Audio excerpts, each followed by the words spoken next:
Have you ever wondered what games you should keep or you should lose? Find out here at Purge Reviews. At this point, Ticket to Ride has a huge fan base. If you're a gamer, it's very likely that you've heard of Ticket to Ride or at least have played it. It is the gateway game for many gamers. If you're not a gamer, this is still a game that you've likely played or heard of. This game is available at Target, Walmart, all the big box stores, and it's sold over 3 million now, I believe. So it's quite a bit of one of the most popular games of all time, at least in our era, if you will.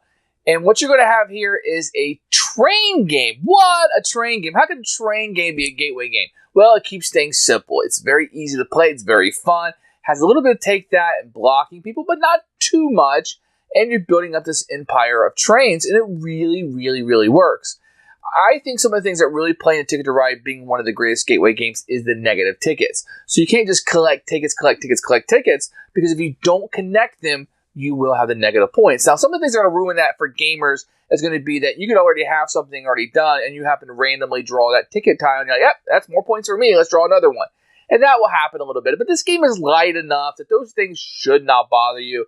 It kind of goes with what you're doing here with these light gateway games. You're using this to introduce new gamers into the hobby. Also, it has, at the same time, became a timeless classic for me. This is a game that I think every person should have in their collection, especially if you're spending some time introducing new people to the hobby. This is a great game to utilize for that.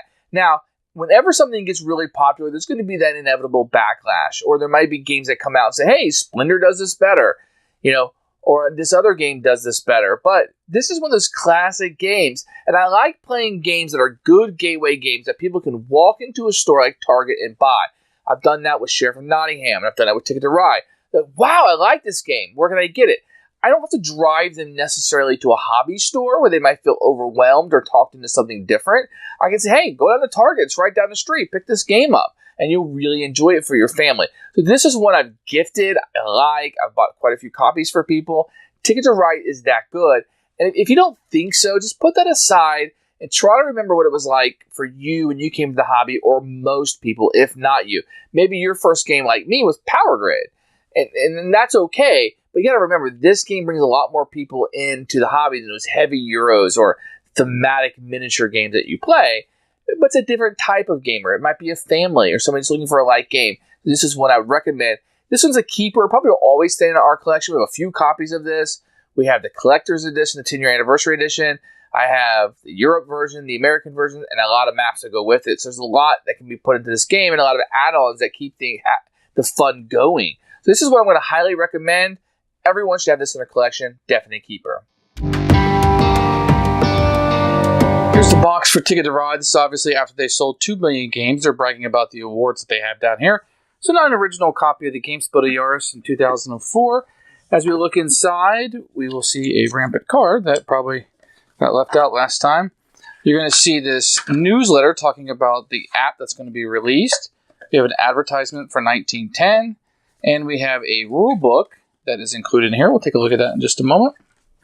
And even more advertisements. This is the Days of Wonder catalog. This is before they got bought out. You can take a look and see what's inside there. We are going to have a map. We'll take a look at that. And look at this. All my cards got crushed out over here. And I have the 1912 expansion in here. But you'll see these little bitty cards that are in here. They're colored. They're nice. And then we'll have these plastic trains of different color. But you do get a nice, really nice, and I keep these bagged up. Maybe I should put them in here. But you do get a nice little custom insert that will be in here. And you'll also see all these tickets right here that you have. That will be down here. These are the tickets you have. Everything fits in here perfectly. Very good setup. So here's the map for Ticket to Ride. I find this to be a very elegant map down here. You're going to have some of the bonus scoring. You're going to have the track going across the bottom and all the way across the top. You're going to have the routes down here, very easily colored. You can see the different little cities that you'll be going to. I like this map quite a bit. I think it works really good in the franchise.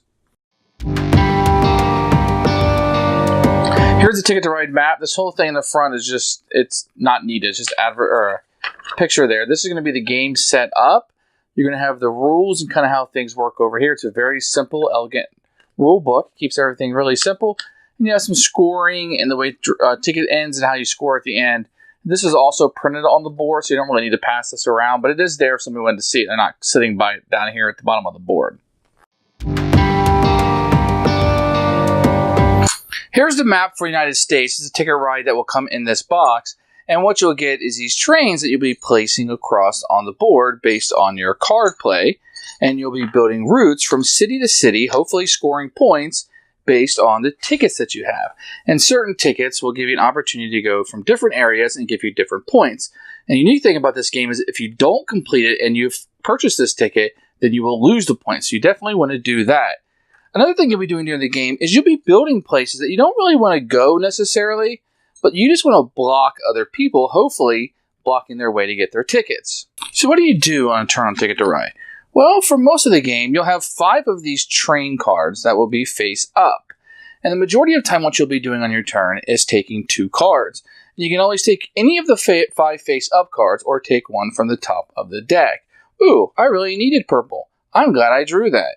And another one will come out to replace it.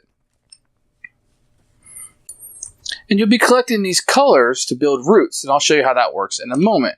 The only other rule of the game is if you have a wild card, and that's what this engine card would look like. It has all the colors on it. If you were to take this card, this wild card, and that's fine, you may, but then you can only take the 1 card for the turn instead of taking 2 because they're so valuable.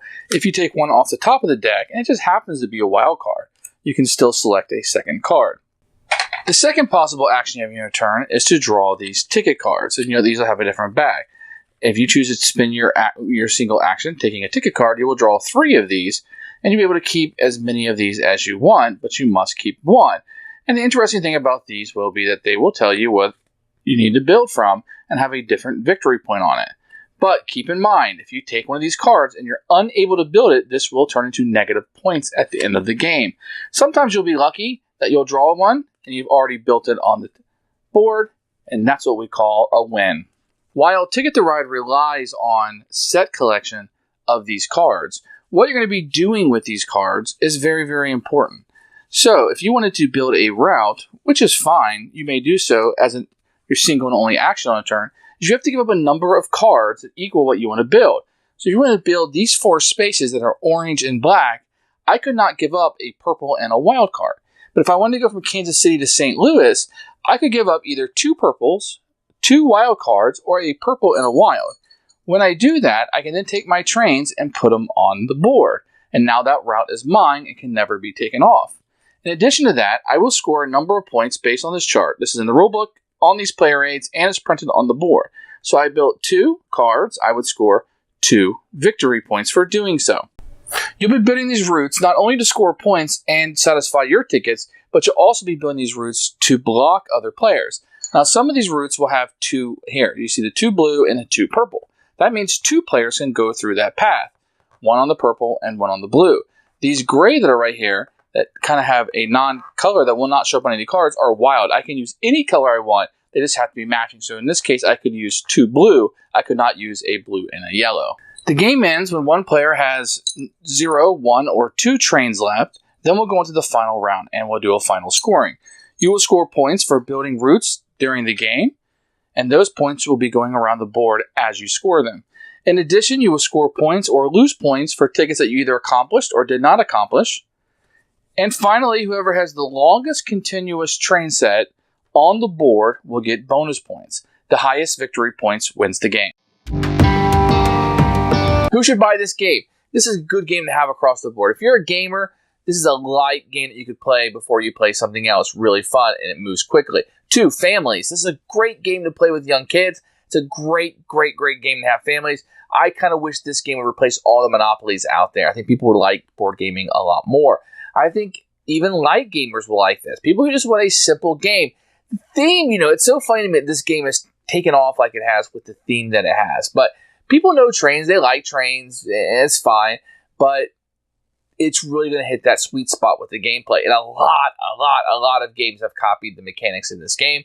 Ticket to Ride is one I think should be in your collection. It should be most people's collection, and one I'm absolutely going to recommend. This is a keeper. Thanks for watching the video. I really appreciate you tuning in. If you liked it, please like it and hit that little subscribe button. That really helps out the channel, lets us know that you're getting the videos that you want.